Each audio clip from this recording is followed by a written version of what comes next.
We'll now have Building Globe Life Field 3D Tour by Manhattan Construction and Colin Lane. Colin is a senior project engineer for Manhattan Construction Company who specializes in managing design and construction processes along many different architectural and engineering firms to successfully deliver some of the state's largest and most prized projects. Colin holds a BS in construction science through the Texas A&M University School of Architecture. His resume includes extensive new award-winning construction projects, religious facilities, sports development, and utilities projects. Some of them include the Texas A&M University Kyle Field Redevelopment Project, Southwestern Baptist Theological Seminary, Mathena Hall Project, and Texas Rangers Globe Life Field, which we'll discuss today. Colin is a firm believer in a strong collaborative effort among all the design and construction teams to deliver these types of complex projects on time with utmost quality. Please help me welcome Colin today. Hey everybody, Julie, thank you for the introduction. I want to welcome everybody and just say thank you for the opportunity today to talk to you guys about the construction of Globe Life Field, and brought to you by myself. As Julie said, I have been with Manhattan Construction Company for the last 7 years. I'm a senior project engineer, graduated from Texas A&M University with my Bachelor in Science, Construction Science degree. And I've done a little bit of everything. Had some experience in site, structure, interiors, and MEP systems. And then if you can see the picture on the right I included there was a picture of me probably around 2013 before the imploding demolition of the west side of Kyle Field. So if any of you Aggies out there, that was pretty special to be working on that project at the alma mater. So a little bit about my job description before we take off here. What we do, Manhattan Construction, and what I like to think of some of my core values is we manage risk. We help deliver some of the largest projects in the state. We motivate, whether it be subcontractors, other teammates, or design firms that we work with and collaborate with. We communicate and we coordinate to get the design to where it needs to be, especially on a fast-paced project like this. And then we help adapt to whatever issues or problems we may be having in the field at the time of construction. And then lastly, to me, one of the most important things is to always have a vision of where you see yourself and where you see your job going in the next couple of years. So say if you'd have shown me this rendering of Globe Life Field in 2017 and then look at where we're at today, I'd say we had a pretty good vision and we followed that vision and we ended up with a spectacular product. So today we're going to talk about, show you guys some fun data for Globe Life Field, and kind of just give you some of the rundown of what some of the unique constructability challenges were that Manhattan Construction faced, along with the design teams and the owner as well. And then also some of the opportunities that we took to collaborate and team up with the design side as well to take down these challenges, whether it was some of the enabling utility problems that we had up front, the retention system design, and how we coordinated that with our geotechnical side and utility side as well. We're going to touch on some MEP underground and some of the issues we faced with that, with the deep foundations for the project. And then also going to see how Manhattan Construction teamed up with Walter P. Moore Construction Engineering Consulting and was able to do some modeling and some things with anchor bolts and structural steel reinforcing that helped us out. And then I'm going to take you guys on the fun, exciting part of a virtual tour. Unfortunately, I know with COVID-19, hope you're all staying safe, and I know that the Rangers have been in their new facility, but we couldn't go for a tour with you guys. I would have loved to show you around, but we are going to take a virtual tour with using our Matterport 3D camera. So getting started, you guys know that the fast-paced, large-scale project like this, there's a lot of factors involved. And most of the time, if you sacrifice one of those factors or you focus on it too much, it can impact the other ones. And this is just an example that we knew we had a deadline of 2020 going into this, so we knew that whether it be time, logistics, weather, what have you not, those factors would always be affecting something else down the line.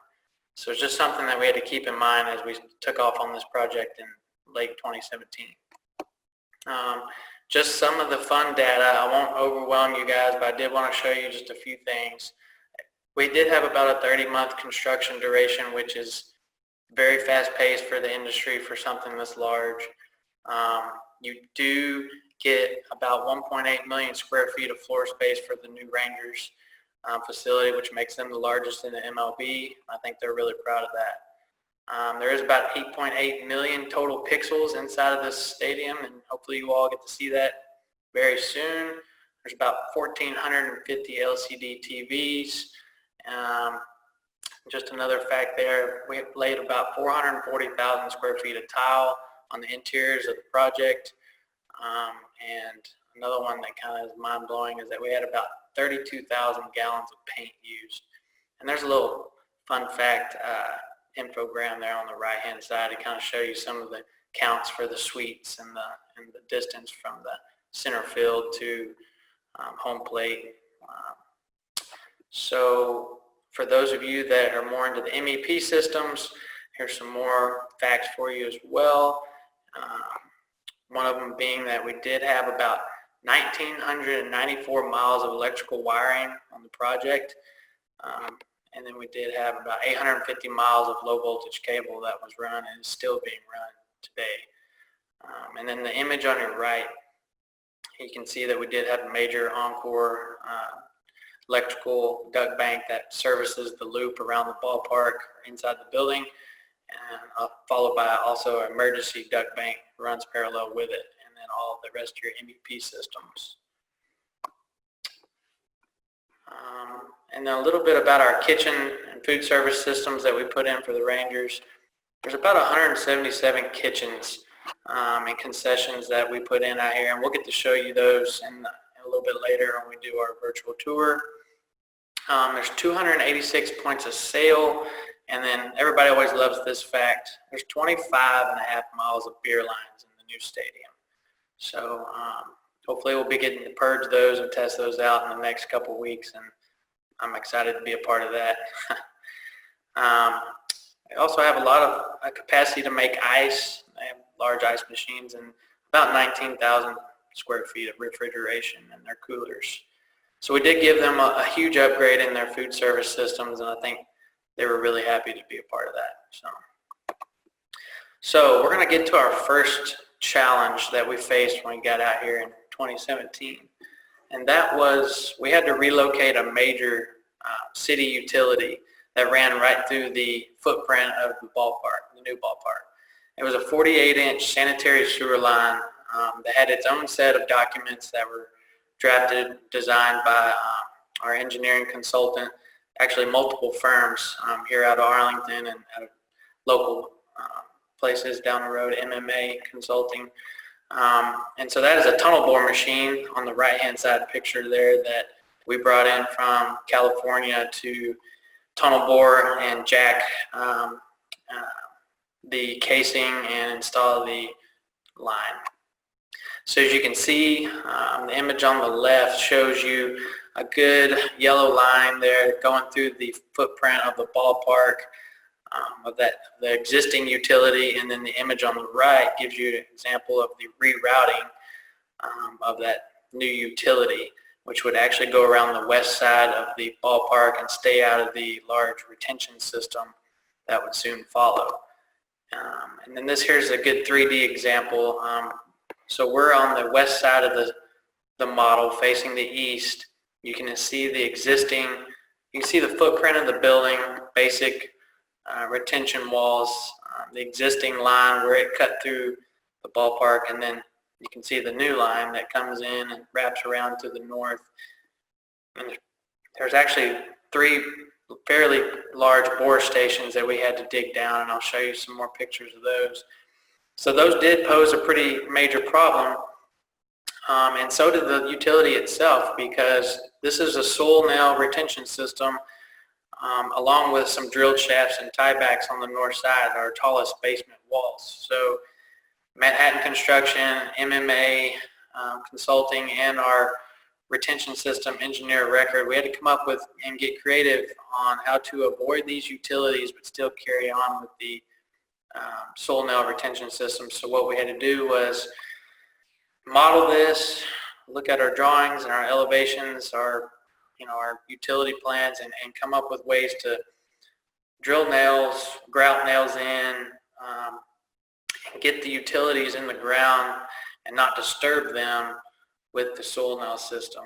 So there's some images here I've highlighted where the 48 ran just along the north side of the wall of the retention system. And you can also see some of the other foundations from Texas Live in the right-hand side image, as well as piers, electrical duct bank, water lines.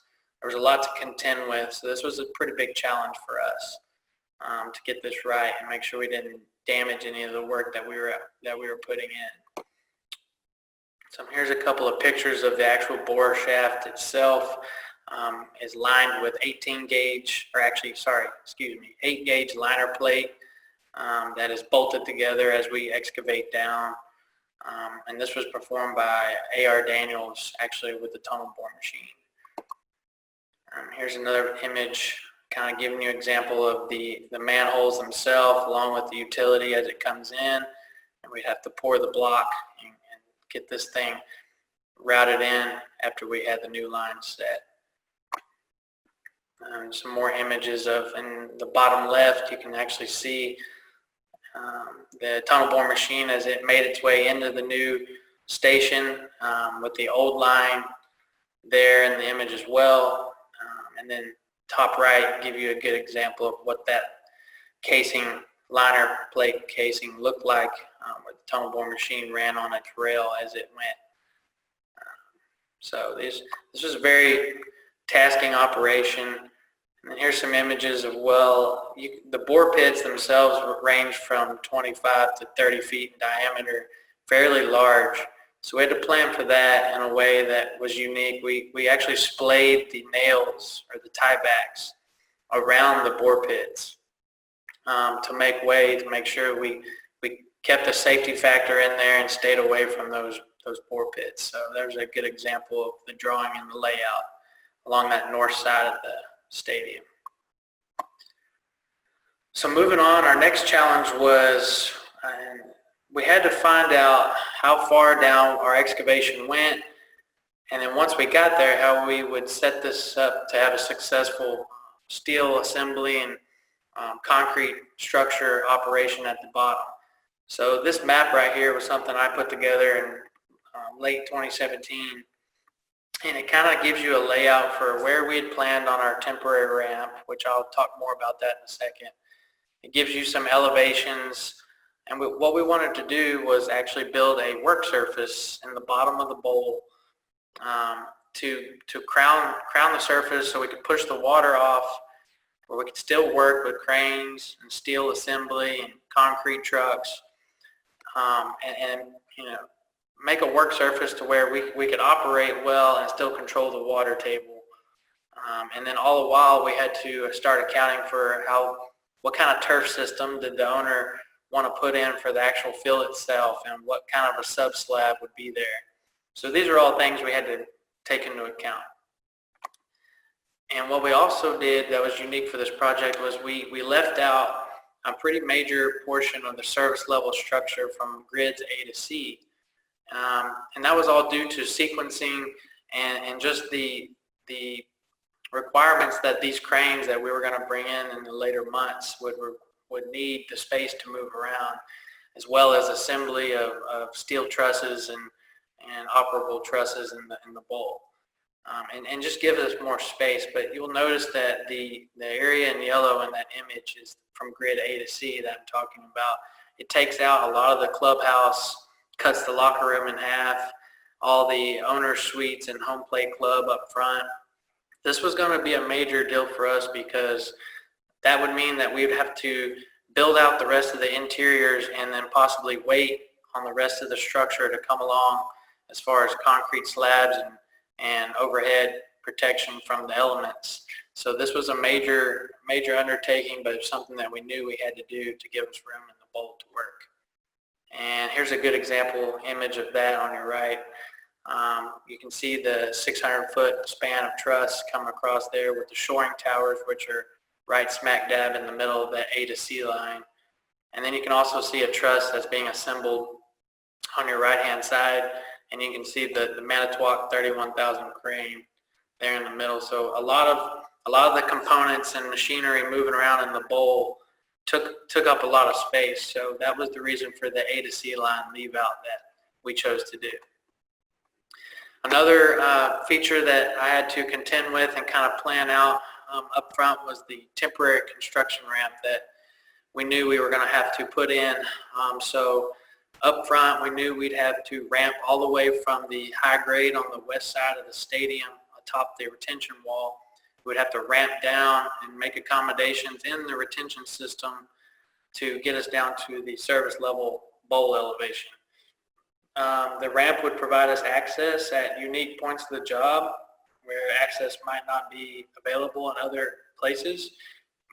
This is kind of a standard thing that we've done, Manhattan Construction's done on other projects, whether it be Kyle Field or AT&T Stadium across the street. But you will notice that I did have to coordinate this with Walter P. Moore, structural engineer, because up front in the beginning we did have to adjust some of the shear walls and bracing and move these walls south to allow for the temporary ramp. So this was something that was pretty major. And then here's some images of that ramp as it comes down. It's close to 300 foot of ramp, and we did asphalt it, make it a pretty sturdy ramp for concrete trucks and crane deliveries and whatnot. So now with that ramp came a lot more issues, or we'll just say challenges. One of them being that there was a point in time when we would have to go ahead and go elevated with the concrete structure ahead of the backfill of that ramp. So shoring design and calculation was huge here for the elevated formwork, and you'll see where we actually, the drawing in front of you is the shoring design that bridges the ramp and actually shores up for the main concourse elevation above. And at this point in the job, we also realized that we had an issue with the undermining of the drilled piers that were on the adjacent bench to this ramp. And you'll see the dimensions there of how far we had undercut those piers and out of their, basically we had taken out their bearing stratum for their gravity or their skin friction. So here's another image of that ramp, and you'll see the pier cap below, and then the shoring. We're having to actually span about 26 feet to clear that ramp and still pour concrete on the elevated pan deck above. So, and here's another example of that shoring design where we're actually reshored and shored for the main concourse. And so there's a picture of how that looked in real life. It's a little bit spooky being under there, all those shoring towers and bar joists, but it was actually very reliable system that our formwork contractor and place and finish contractor put in. So gathering all that info and getting together with Walter P. Moore on the loss of skin friction on these piers with the ramp excavation, we did go forward. We didn't want to take the risk of deflection with those piers that lined the sides of the ramp. So we did end up having to bolt in a W12 steel brace to those columns.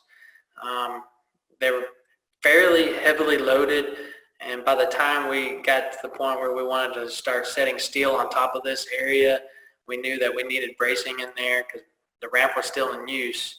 So we did consult with Walter P. Moore, and the retention system engineer went ahead and installed that steel beam that you see there in the image to the right. And that helped us with the deflection and making sure that we were safe with that ramp. The other unique aspect of that ramp was we'd have to figure out how to backfill it.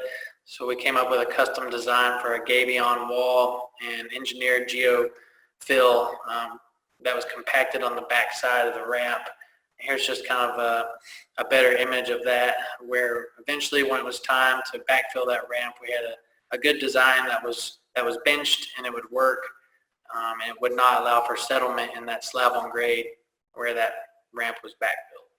So moving on, the retention system also came with some restrictions on the crane loading.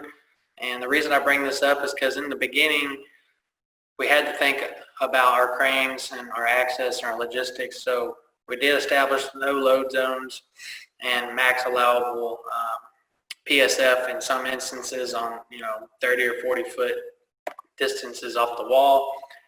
And that was because at any given time, we could have anywhere from 5 to 6 cranes on the exterior of the building, like this image here.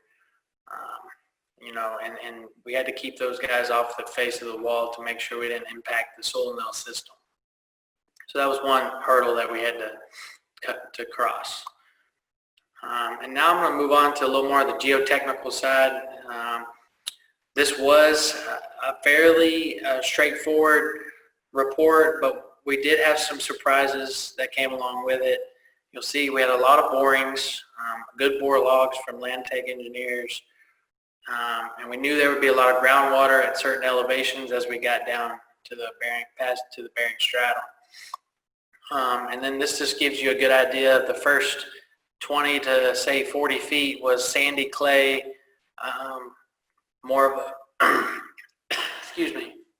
of a clay orange sand. You'll see on the left hand image, and then the right hand image you'll see several months later we're down to what they call the sandy shale, which was actually what the bearing stratum was for the project.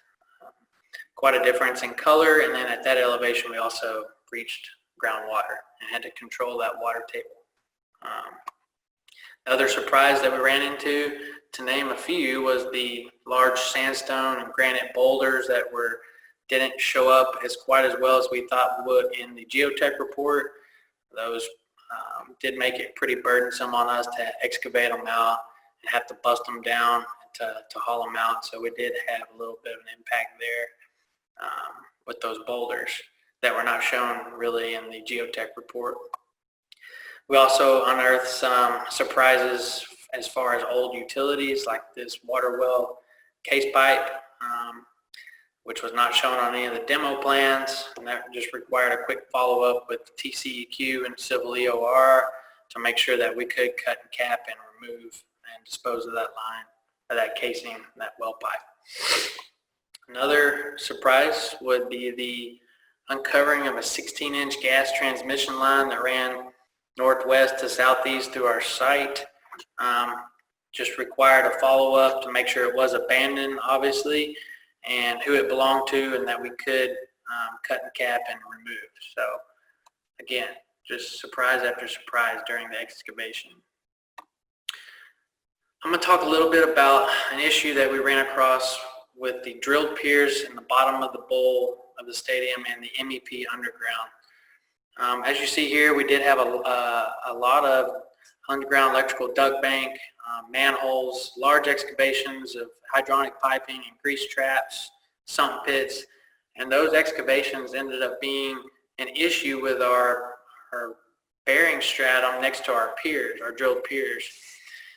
By the time we had realized that this was an issue, unfortunately we had already drilled all the piers that are shown in green in that image. And this is actually a map showing all the lateral piers that Walter P. Moore issued to us. So at that point we knew we had to come up with a solution and fast, because we were moving full steam ahead with deep foundations. So what we ended up doing was doing a survey of what utilities affected what foundations, such as this image here showing deep underground. And we had to either use flowable fill next to those utilities to regain skin friction and get back within the design criteria, or we would need to go forward and drill the pier deeper to account for the lost friction at the top of the pier from the excavations. So this was a pretty major hurdle that we had to cross with the structural engineer and the geotechnical engineer. but it was something that we were able to work through and learn a lesson from it. The last major issue I want to talk about that we had was the reinforcing congestion with the anchor bolts on the project. We knew up front that we could not be deficient or mislocate anchor bolts on a project like this, of this scale, but we were having a lot of issues up front with columns and shear walls and reinforcing. And as you can see in the pictures, you could not get large anchor bolt patterns into these girders, beams, and columns. So this is where we teamed up with Walter P. Moore, ASCE Construction Services, and we were able to come up with two solutions. The first being that we created, just a couple images here showing how bad that stuff was. We created templates that would help keep our anchor bolts square and plumb and in position. And we spent, quite a bit of money to get these made, but it was well worth it in the end. Using 8-inch channel and 1/4-inch plate, we developed some fairly large heavy-duty templates that we could use to pick. We could load them with bolts and set them and keep our anchor bolts square and true. So this was a fairly, this was kind of a contractor decision that we made, but ultimately I think Walter P. Moore and the structural engineer would agree that it paid off. We were able to set anchor bolts very accurately, and these images should show how difficult these things were. I mean, this is, you're talking several thousand pounds worth of anchor bolts and template at a minimum. To fly it in with a crane and set it in these girders and pandecs was a huge undertaking. That's an image of our guys trying to manhandle one of these templates and setting it and getting it leveled with the leveling jacks was always difficult. The other thing we did to help remedy this was we partnered with Walter P. Moore Construction Services, and we had them issue IFC bar releases and model the rebar for the pandecs. As you can see, very complicated rebar for both rakers, shear walls, girders, and with the anchor bolt issue already at the forefront, this was a huge milestone to be able to utilize them as a teammate and have them issue field use drawings that we could then coordinate with and fabricate in the field and pre-tie and set columns and shear walls like these images here. So that was a huge plus to be able to do that and team up with Walter P. Moore. I think it is it's an upcoming trend in the industry that everyone should pay attention to. The ability for them and some of the things they can do with this rebar modeling and Tekla is unbelievable. I'm sure you guys will hear more about it in the upcoming future of the industry, but was very useful. And you can see how complicated this rebar was, especially around the north vents. I don't think we would have been able to do this without Walter P. Moore and save the time and the labor that we did without them. I mean, they were able to coordinate down to the 1/2 inch or 1/8 of an inch on where we should place bars. They could then issue drawings like this here and ultimately give us the ability to set the bolts. So it was a huge success in that.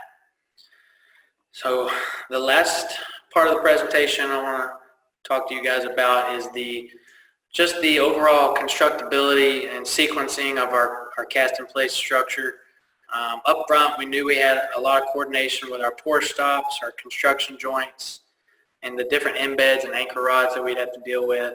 And this is just a map showing of how many pours we did end up having to break our structure up into versus slab on grade at the service level on the bottom, the lower concourse, elevated pan deck, and then onto the main concourse, elevated pan deck.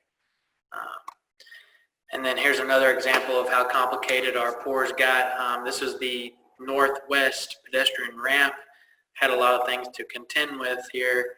And so we had a multitude of pours and bulkheads to put in, whether it be due to Walter P. Moore requirements, formwork limitations, or anchor rod installation. And then here's another example of Some of the portage stops in the north vents, which is the north track that the roof exerts the most force on, had a lot of big construction joints in the shear walls and girders in that area of the building. So just some examples there. Overall, like I said, the collaboration with the different design teams on this project was amazing.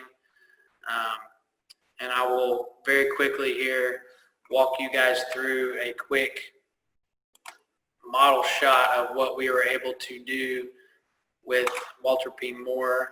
I'm going to share this. This is the actual IFC model that Walter P. Moore would issue. And as you can see, I can hide concrete here and start to show you some of the complexity of what we were doing with them and what they were able to help us with. This stuff's not easy. It's very labor intensive to install, but with their help, we were able to power through it and keep the schedule of the project where it needed to be. So like I said, this is the forefront, the collaboration with the design team. It's all there, and really appreciate their help in this project. So I'm going to go back to my PowerPoint. And lastly, I want to show you guys the technology we used out here on Globe Life was anything from BIM to Navisworks, Tekla with the rebar modeling and structural steel. We used Procore for our design project management. We used Construction Site, Bluebeam, and then the last item there is the Matterport 3D, which at this time we are done with the presentation. I'm going to use Matterport 3D to take you guys on a virtual tour. So hang tight.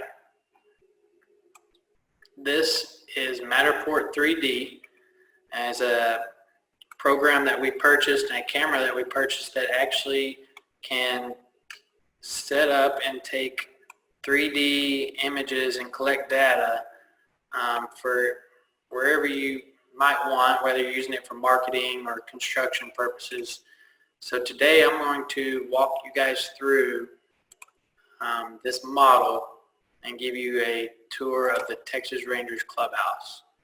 So here we are at the service level of the stadium, Texas Rangers clubhouse. We're going to go into the locker room. So as you can see here, a concentric, perfectly round locker room. Captured in here was the faux beams in the ceiling. As you can see, kind of a structural steel looking beam in the ceiling, which is actually, though, not real, believe it or not. One of the challenges in this space was the square lockers, installation of the square lockers in the round space, making sure that we didn't have issues with lockers and doors hitting.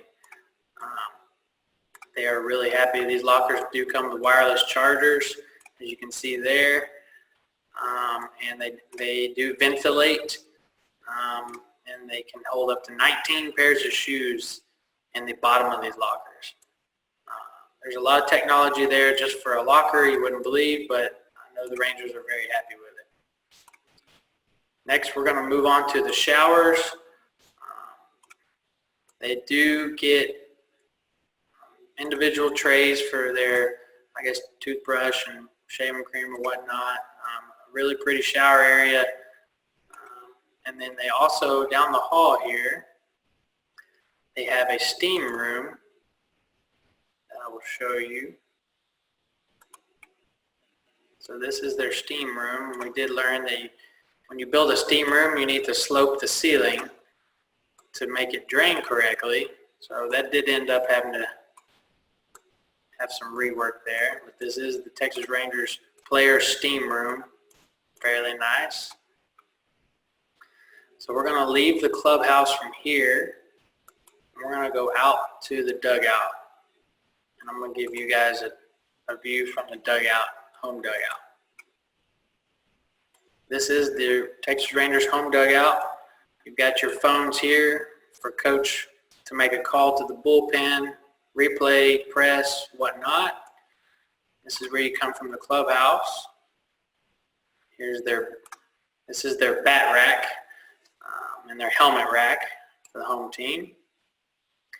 And then you have their high benches here where they can sit up and spit seeds, or maybe not right now with COVID-19, but this is their view. I'll take you guys out onto the field. Once again, Matterport 3D, it can do some really amazing things, and one of them is the ability for it to scan even in the outdoors like this and capture such a complicated image with this kind of data. But this is a shot from the pitcher's mound. This is in the middle of the day. The roof's open, so you've got about 400 by 600 feet of open sky above you there, and you can really see all the suite level clubs and your different home plate boxes. So now I'm going to take you guys back into the clubhouse to the batting cages. As you can see here, they've got set up. They've got their cages here where they can take batting practice, work on their swing. They've got TVs in here. Of course, got to have some Powerade. They can really do a lot in here with the technology. This has got an actual replay camera in here that they can film themselves and work on their swing, do whatever they want to do. And then we're going to move on to the trainer's facility, top notch, almost like being at doctor's office. You have your medical beds there and your cabinets, along with TVs, medical supply cabinets. And then right through this window here, will take you into the hydrotherapy room. So this hydrotherapy room is pretty special.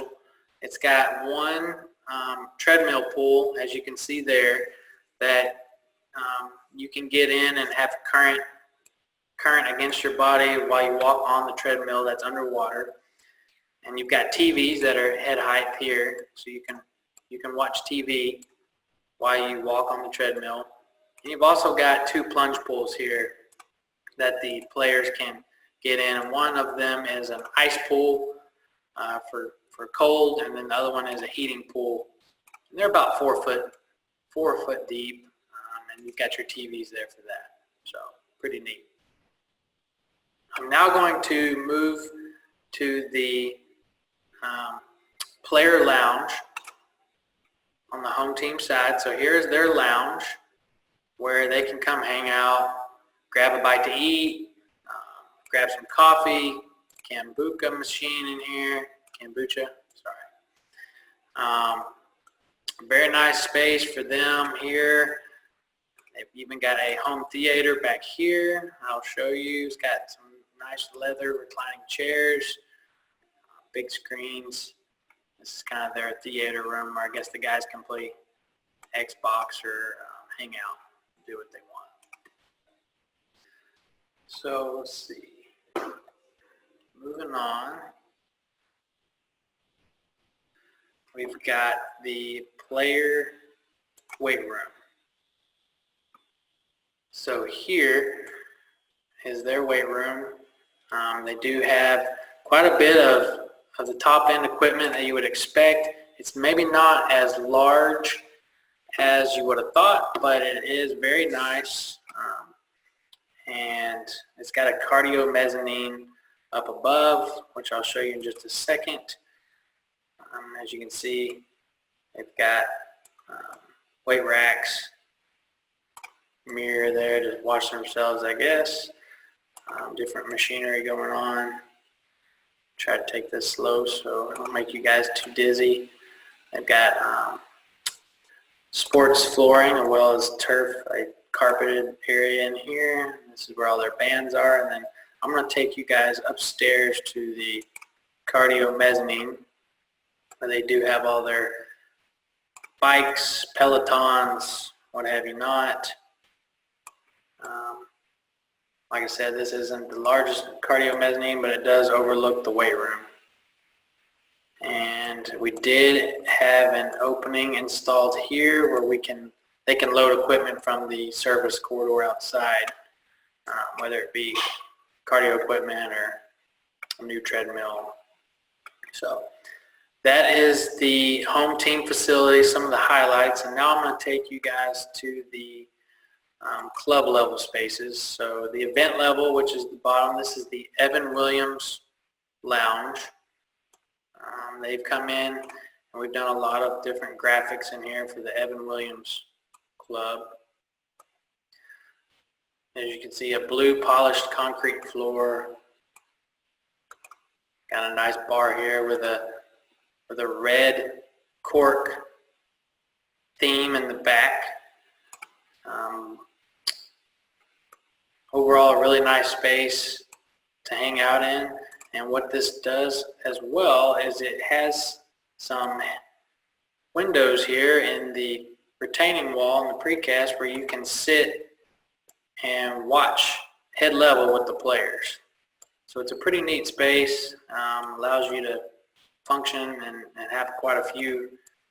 You could have a large event here if you wanted, but it is a really neat space for the Rangers. And then here's another view from this Evan Williams Club as you walk around the corner. They do have a net over the top to protect you, but you do get a really good view of the field, players. This is a shot with the roof open. So gives you quite a bit of good view. So now we're going to go upstairs to the lower concourse. And I'm going to show you guys some of the different themed concessions that we talked about earlier. This is one of the bars on the very end of the level called the Barrel Up Bar. Pretty interesting tile going on there. Next one down is going to be the Designated Chicken. And if I can get close enough, you'll see that this mirror here, material that on the wall, actually has chicken. It's a mirror, but it also has chicken wire in it to go along with the theme of the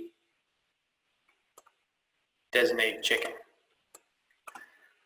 So across from the Designated Chicken are the corporate loges, which I will take you in. So this is a corporate loge, has an operable wall, so you can split it off and have your own little party separate from those next to you. And also has a operable glass system in front of it, so it can be walled off in the front with glass or it can open up. And I will see if I can move on to the view with outside. So this is your view from outside a corporate loge. Pretty nice.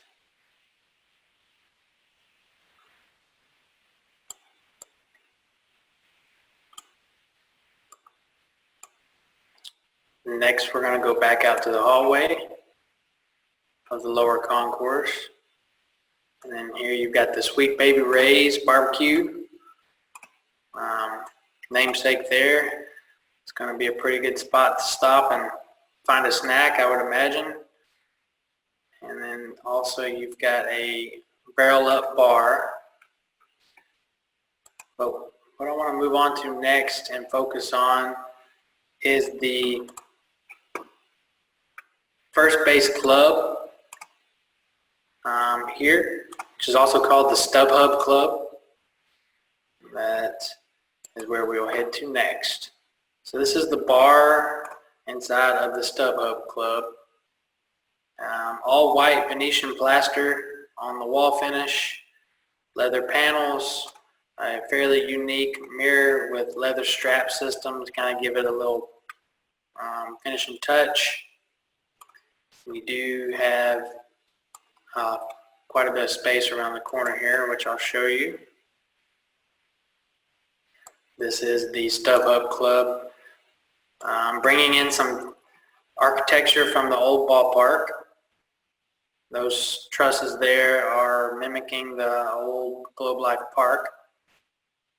They actually are faux trusses, so they are very light. You can pick them up with almost one hand, even though they look like steel. Overall, a really neat space. Something definitely that I hope maybe someday some of us can go in here and have an event or a banquet or something like that. And then one other unique feature of this space is the baseball wall. We do have baseballs that were painted with chrome automotive paint. There's about 2,000 of them, and they are attached with pegs to the wall, and they're pretty neat little feature for this room as well. So next, we're going to go back out into the hallway, down just a ways to one of the taco stands with the tortilla machine outside, the Oppo Taco. Some pretty neat tile work and tin metal up on the soffit there. This one right here is going to be one of the most popular ones, no doubt. And then as we get to here, I'm going to show you guys inside of one of these, and this is a portal into a legacy suite. So we'll go inside and show you what a legacy suite looks like. A nice open concept. This one also had a kegerator already in it. I don't think they come with kegerators, but you've got a nice mirror here, tile work around surrounding. Got nice cabinetry, recessed ceiling with some coffered tile, and then a pretty exceptional view at the front of your suite, if I can get us there. This is operable glass system as well, and as you can tell, I'm going to go outside here maybe, and you can see you have a really awesome view outside of the suite. Here's the view outside the legacy suite.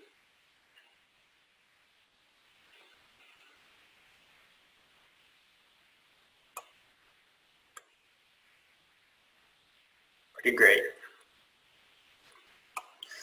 So now we're going to go back to the hallway with the concession stands and bars. This is one of my favorites as well for all you wine drinkers. This is the Vintage 72. It's a 14 hands vendor, and they came in and did their own graphics and made a pretty cool little bar design here. And this 14 hands is right across from what will be the very finale of the presentation, which is the speakeasy. I'll take you guys there in here just a second. Moving down the hallway though, another themed concession, the frozen one. Get all your frozen treats here. And then right across from it would be the barrel up bar. And fun fact, those are actual kegs that were cut in half. They're in the wall design there behind the TVs.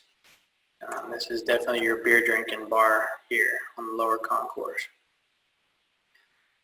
And you can see rope lights are a common theme along this lower concourse as well to kind of give it that backyard feel. So as we go down the lower concourse, I will take you guys inside of a special space right behind home plate called the Founders Lounge. Just a quick shot in here. This is all limestone stack, Texas limestone stack with white Venetian plaster. These are some of the most high-end suites. Suite holders in here include the MLB commissioner and those who want one of the best seats in the house with some of the nicest finishes. As you can see, white Venetian plaster inside of here. and you do get a very nice island, marble island with large bronze sink, under-counter refrigerators, display case, nice space. So we'll go back to the hallway now. This is your Bluebell Scoops concession. Going to be a popular one, I'm sure. And then right down the road from it, we have the High Cheese with its own pizza oven. Back there doing the however you like your pizza, they can do it. And then moving on down a little further, we have the salad bar, Going Green. And then right across from it, we have the Truly Hard Seltzer themed bar. Painted brick, fairly nice little bar for them to sell some Trulies and whatnot out of there. And then just across from here, we also have the, I'm going to take you back real fast, the Abner Double Dogs hot dog stand, pretzel stand with mustard and ketchup themed tile. Like I said, one of the special things about this facility for the Rangers is the upgrade in food service facilities, kitchens, and concessions, and I think that you all will really enjoy it once you do get to step foot in here. So now, for the grand finale, I'm going to show you guys the speakeasy. You've all probably heard of it. This is back down the hallway. This is the entrance to the Balcone Speakeasy. So we will take a trip inside of here and show you this space. You do have copper beads. It has almost like a curtain with a lighted pocket. The only hammered copper countertops on the entire project. Thin brick, brass foot rails, a lot of darker color themed going on in here. And then I will move us on to the inside. We have a very decorative themed ceiling tile. It's actually a patinaed copper look. Then like I said, this is the Balcone Speakeasy. So why not go ahead and put a fireplace in, right? So this speakeasy does have a fireplace. It's not real though. It's one of the neater spaces in the ballpark. I don't know exactly what you have to do to get in here, but this one took some time to put all the finishes in. And as you know, we didn't have a whole lot of time, but it turned out really nice. There's a little room here at the end of the speakeasy that I'm going to show you. That is kind of a unique room in itself. I call it the special room. Red leather tile panels. It does have its own fireplace there. A little copper tile look to it. It's kind of a private room inside of the speakeasy.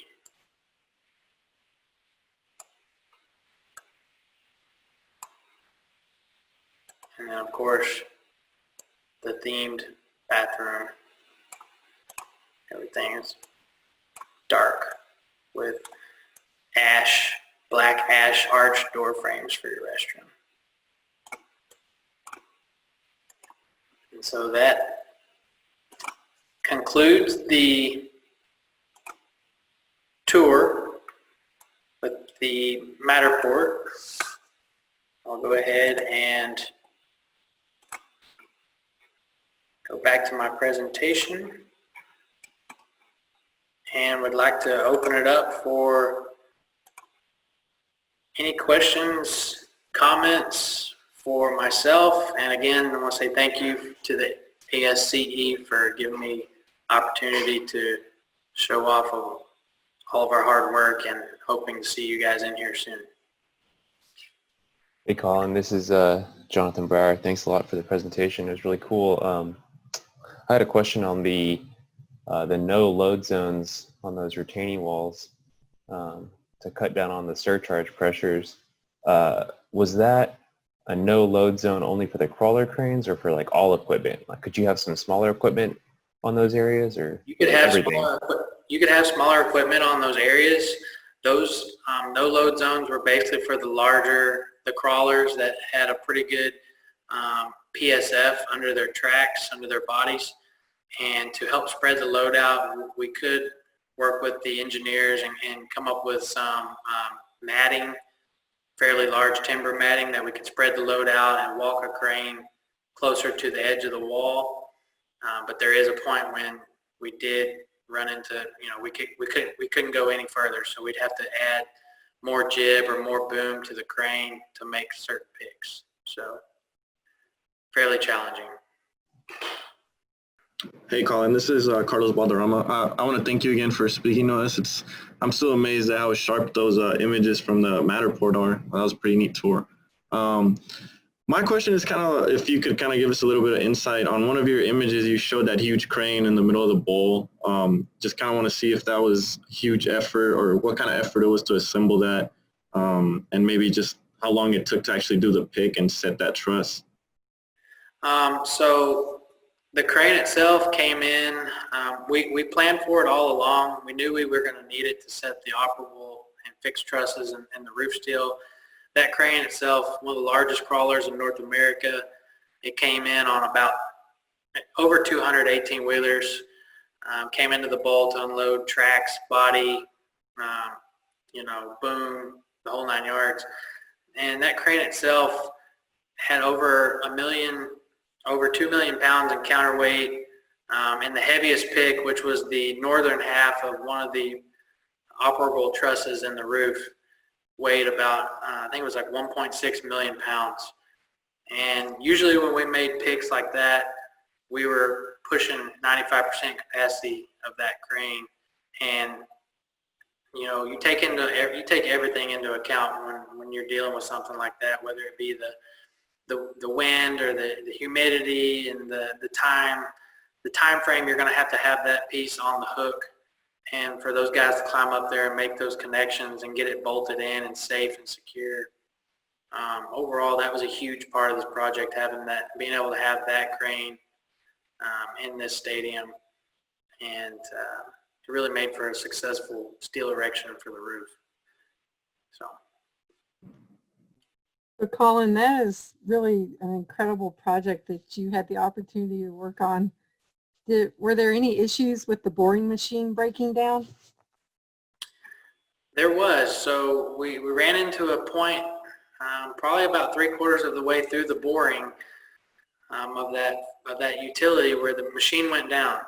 And at that point it was stuck right in the middle of one of the longest runs between the stations, the manhole stations. So there was a decision made whether we wanted to open and cut and retrieve the bore machine and open cut the rest of the line in and install it like that, which was not what we had ever intended. It was a big deal because we also thought about trying to possibly rent another tunnel boring machine and bring it in, spend the time to set it up and bore from the opposite manhole to retrieve the broke down machine. There was a lot going on with that sanitary sewer boring project, and I would say it was one of the more challenging things to deal with when we decided to go open cut and retrieve the broke down tunnel bore machine. But overall, it was a success, and I learned a lot personally dealing with something that I'd never dealt with, which was a tunnel bore operation.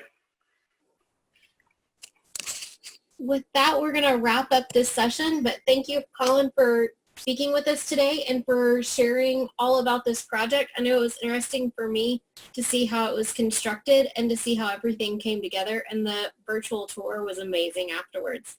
It would be great to do it in person, but this is a great second option. So thank you for speaking with us today. Thank you guys, and I hope you enjoyed it, and we'd love to see you soon out here when they do open up. Looks like we'll be playing baseball in late July, so here we go.